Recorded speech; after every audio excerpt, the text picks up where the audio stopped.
Hola, muy probablemente ya te hayas visto envuelto en algo que aparenta ineludible para el ser humano, el desacuerdo. Eso no es precisamente algo que va a quitarnos del sueño, su inexistencia sería lo preocupante en verdad. Hay mucha literatura al respecto, muchas utopías. Estar en desacuerdo es más frecuente de lo que parece, incluso, como diría aquel que piensa que todo pasado fue mejor, en plena era de degeneración del pensamiento a causa de las redes sociales, donde todo aparenta dar igual, esto y lo otro. Incluso ante la desaparición del otro, como plantearía muy sugerente Byung-Chul Han, donde uno se centra demasiado en su efectividad y su autocontrol. Entre comillas, evidentemente nunca podemos acordar, cada uno tiene su propia verdad. Ese tipo de oraciones, ese tipo de afirmaciones es muy común. Esto es cierto hasta cierto punto. Uno no puede ir afirmando que el cielo es verde, a menos que de un daltónico se trate, supongo. No es lo mismo respetar a una persona que respetar aquello que afirma. A pesar de que esto puede explicarse con la aplicación del análisis de los sesgos cognitivos del discurso y las acciones, dada la naturaleza conservadora del ser humano en sus ideas, este video prefiero abarcarlo desde el plano lógico, que incluso puede ser sistematizado para identificar la naturaleza del desacuerdo y que sirve para el día a día. Bien, dijimos que es ineludible el desacuerdo. El problema del desacuerdo es cuando deriva en conflicto, en pugna, en contienda. Muchos habremos pasado por la situación en la que un desacuerdo que aparentaba menor desembocó en conflictos absurdos, en enojos sin sentido, gritos y demás. El conflicto no siempre puede ser evitado, pero identificando la naturaleza del desacuerdo, podemos disminuir considerablemente este desenlace. En Introducción a la lógica de Irving Copy, se plantea que dada la variedad de alternativas que ofrece el lenguaje para expresar algo, también lo es la amplitud de acuerdos o, en su antítesis, de desacuerdos. Podemos simplificarlo de manera tacaña si se quiere en solo dos tipos de desacuerdos, en desacuerdo de creencias y en desacuerdo de actitudes, y podría estar incorporada una tercera que vamos a plantear más adelante, que es básicamente la combinación entre el desacuerdo de creencias y de actitudes. El primero consiste en el desacuerdo sobre si algo ocurrió o no ocurrió, sobre un hecho fáctico.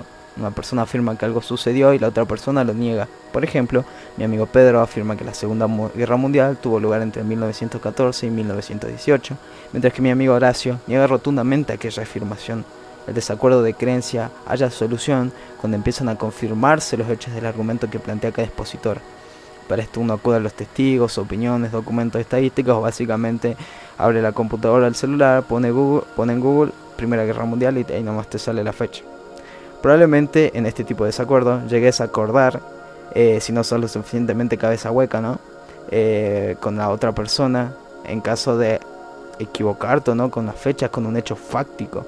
Este tipo de desacuerdo es a priori el menos complicado de solucionar.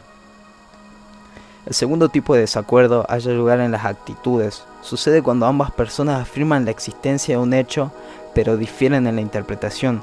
Por ejemplo, Raúl defiende la censura en redes sociales afirmando que incitan al odio, mientras que Mario sostiene que esto va en contra de la libertad de expresión. El conflicto se halla en la concepción de los dos de la naturaleza del derecho, de la libertad de expresión y los límites que ésta tiene. Este tipo de desacuerdo es el más difícil de solucionar. En este tipo de conflictos, muchos acuden a la persuasión mediante el lenguaje para solucionar el desacuerdo. Probablemente la persona más hábil, con mejor uso del lenguaje, con el mejor manejo del lenguaje, termine ganando la partida. O también una persona que sea demasiado insistente termine ganando por cansancio también. En este tipo de desacuerdo es crucial el uso del lenguaje neutro para no apelar a la pasión en ningún momento y tratar de mantener un criterio objetivo a lo largo del desacuerdo, que puede ser verbal y espero no llegue nunca a físico. Un tercero, incluso que esté escuchando la discusión, va a hallar puntos válidos en ambos argumentos, cada uno con su cuota de verdad. Es completamente normal estar en desacuerdo y es completamente factible y útil analizar el argumento del contrario.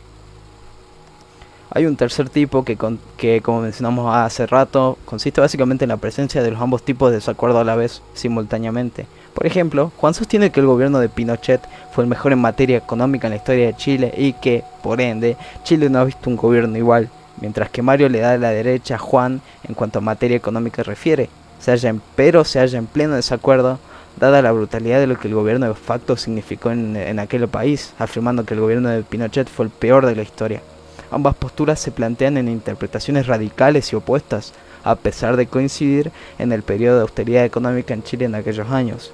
Para esto, uno acude también a los testigos, a las opiniones, los documentos, las estadísticas, el identificar las falacias, por ejemplo, cometidas en los argumentos, el análisis del uso del lenguaje del contrario. En algún punto, si ambos están dispuestos a no enfrascarse en su postura, probablemente lleguen a acordar en cierta medida en algunos puntos, dejando de lado, por ejemplo, los enunciados que no tengan solidez o validez empírica, por ejemplo, algún dato que menciona alguna persona que lo oyó en algún lado y que ambos, en medio del desacuerdo, terminan dándose cuenta de que no era válido, ya que era algún invento amarillista del periódico, etcétera. Es decir, a partir de este desacuerdo, ambos se nutren.